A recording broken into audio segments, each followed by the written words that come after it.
In 1969, Israeli Prime Minister Golda Meir made headlines with this comment: "There is no such thing as the Palestinian people.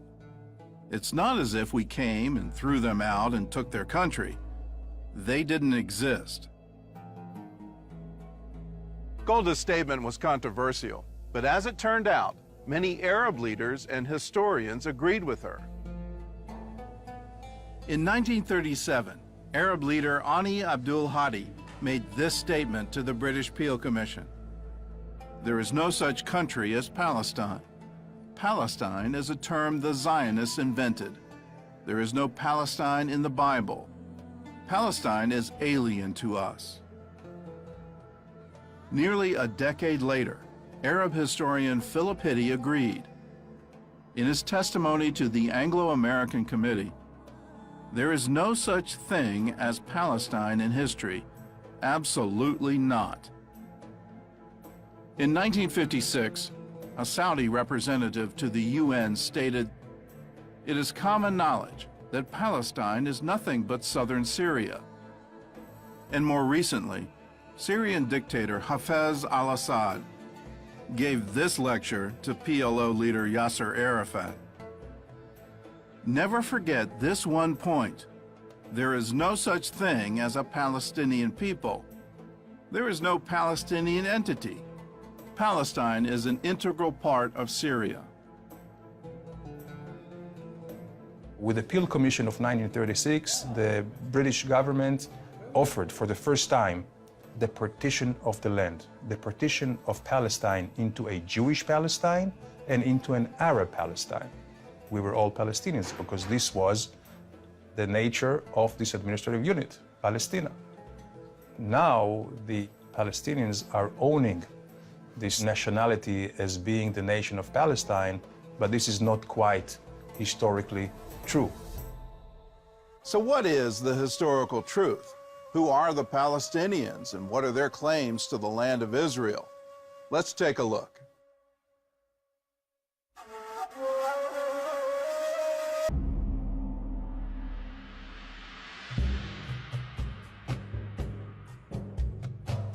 The Philistines were a seafaring people who came from Crete, the largest of the Greek islands. The Philistines got their name from the Hebrew word plishtim, which actually means invaders.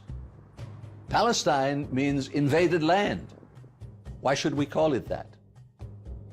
When the Philistines invaded Israel in the 12th century BC, they stayed close to the Mediterranean coast. They never settled in Jerusalem, Hebron, or Jericho, all cities claimed today by the Palestinians. By the 7th century BC, the Philistines had been assimilated by the Assyrians, then conquered by the Babylonians. From there, they disappeared from the pages of history. And experts say no one alive today could prove Philistine lineage. But if the Palestinians want to claim them, they would have to acknowledge that their real ancestral homeland is not Israel, but the Greek island of Crete.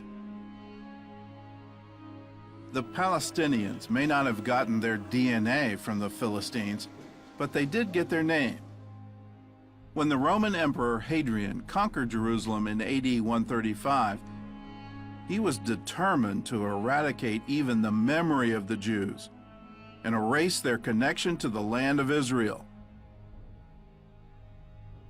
So Hadrian renamed the region after their historical enemies, calling it Syria Palestina, the Latin translation for Philistine.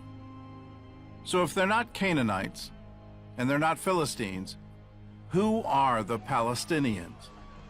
Biologically, they share DNA with Saudis, Iraqis, Syrians, and Jordanians. Simply put, they're Arabs.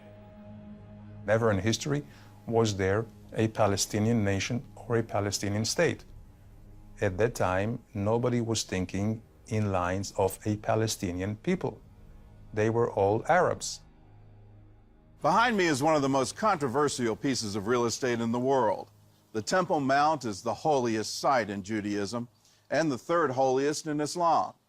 Muslim tradition says that Muhammad traveled here to the al-Aqsa Mosque on his famous night journey, and that tradition forms the basis for the Palestinians' claim to Jerusalem.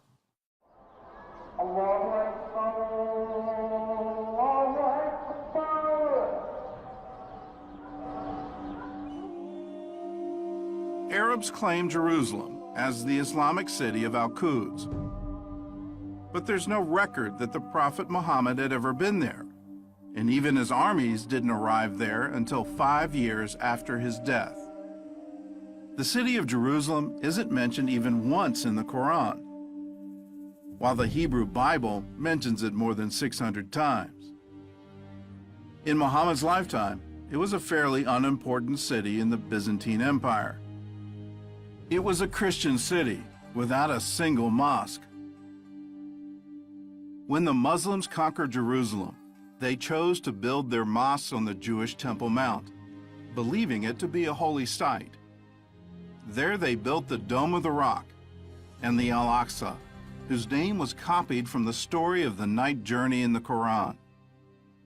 Several Muslim scholars place the construction of the mosque around 690, while Muhammad died in 632. So how could Muhammad's famous night journey have taken him to a mosque in Jerusalem that wouldn't be built until after his death? The Quran doesn't mention Jerusalem, but says that Muhammad's dream flight took him to al-Aqsa, which means the farthest place. Early Islamic scholars interpreted that to mean a heavenly place, or the courtyard of Allah. That all changed as Islam evolved into a political force. During the Crusades, the Muslim general Saladin changed Islamic tradition to strengthen the Muslim claim to Jerusalem. He stated that Muhammad's flight took him not to heaven, but to the al-Aqsa Mosque in Jerusalem. And today, the Jewish Temple Mount is also the third holiest site in Islam, second only to the Arabian cities of Mecca and Medina.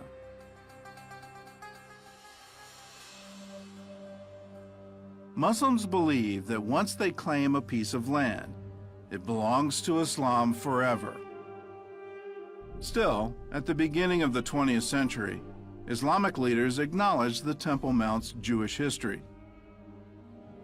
In 1924, Jerusalem's Supreme Islamic Council published this tourist pamphlet on the Temple Mount. It says the site's identity with the site of Solomon's temple is beyond dispute. This, too, is the spot, according to the universal belief, on which David built there an altar unto the Lord. The pamphlet also describes the underground chamber the Crusaders called Solomon's Stables. It dates probably as far back as the construction of Solomon's Temple. In 1927, a strong earthquake damaged the mosque, and during renovations, archaeologists analyzed the structure.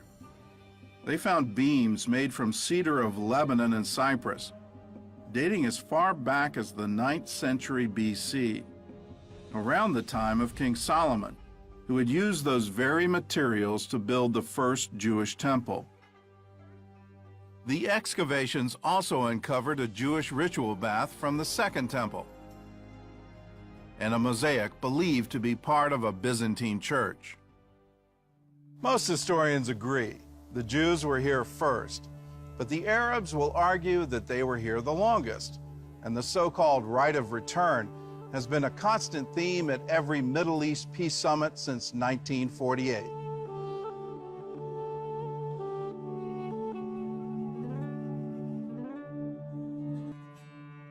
Arab growth was stagnant, and population experts say it would have stayed that way, except for one thing: the arrival of the Jews. With the waves of Jewish immigration starting in 1882, Arabs started flooding into Palestine from neighboring countries. And they came for two reasons. One, to enjoy a higher standard of living in Palestine, and two, to fight the immigration of the Jews who made that standard of living possible. By 1948, the Arab population of Palestine was 1.3 million. The British governor of the Sinai once remarked, "It is very difficult to make a case for the misery of the Arabs if at the same time their compatriots from adjoining states could not be kept from going in to share that misery." Some experts say, if the Palestinian Arabs want a legal return to their countries of origin, they would have to return to places like Egypt, Iraq, Morocco, and Syria, but not to Israel.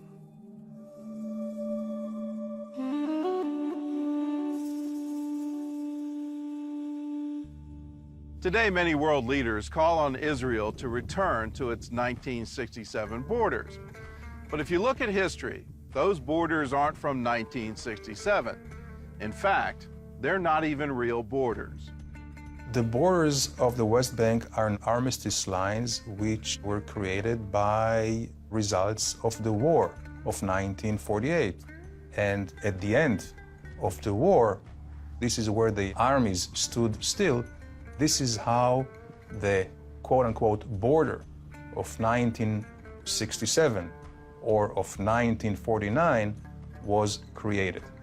So the 1967, which is an armistice line, served as a border between Israel and the state of Jordan. And the state of Jordan also annexed the West Bank, and it became part of Jordan.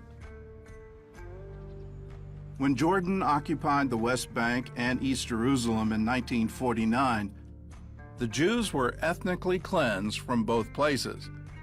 At least 30 synagogues were destroyed, and Jews were banned from holy sites like the Western Wall, while Palestinian Arabs living there automatically became Jordanian citizens.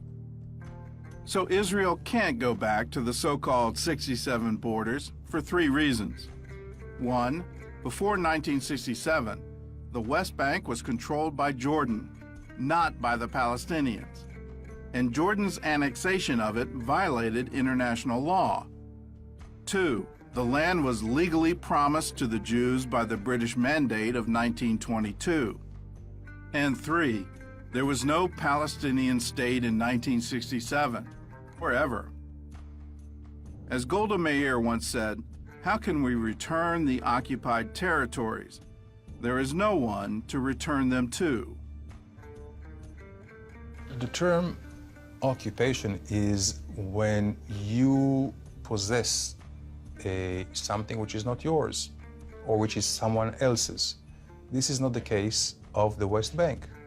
When you talk about occupation, yes, there were many occupations over the West Bank, starting with the Babylonians and Assyrians and Greeks and Romans, all the way to the Ottomans and to the Brits. To call the Jews occupiers in their own home, this is really a unique travesty of history. The West Bank was never held by the Palestinians. They were never sovereigns. In fact, there was no other sovereign over the West Bank than the Jewish people.